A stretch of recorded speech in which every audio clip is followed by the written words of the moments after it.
Hi అండి, టమాటా ketchup అయితే చేయబోతున్నాను. తయారు విధానం చూద్దాం. దీనికి కావాల్సిన పదార్థాలు: కేజీన్నర టమాటాలు తీసుకొని ఇలా కుక్కర్లో కోసి వేసుకుంటున్నాను. 15 నిమిషాలు ఉడకబెట్టాలి. 20 బేడగకాయలు అంటే ముడత మిరగాయలు, కలరుండ మిరగాయలు వేసి ఉడకబెడుతున్నాను. అలాగనే చిన్నులపాయలు 10, యాలుక్కాయ 1, చెక్క 4, లవంగాలు 10 వేసి ఉడకబెడుతున్నాను. ఫ్లేవర్ బాగుంటుంది అనమాట. తగినంత ఉప్పు వేసి 15 నిమిషాలు ఉడకబెట్టి ఆరబెట్టి ఇప్పుడు నేను మిక్సీకి వేసుకుంటున్నాను.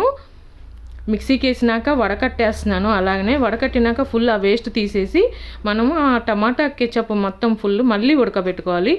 టేస్ట్కి తగినంత పంచదార వేసుకోవాలి.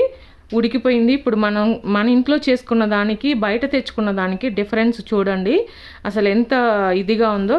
ఇంట్లో చేసుకుంది మంచి కలరు, ఫ్లేవర్ కూడా చాలా బాగుంది. ఎండుగర వేస్తారు. ఎండుగర నాకు నచ్చదండి. మీరు కావాలంటే వేసుకోవచ్చు. సబ్స్క్రైబ్ చేసుకోండి.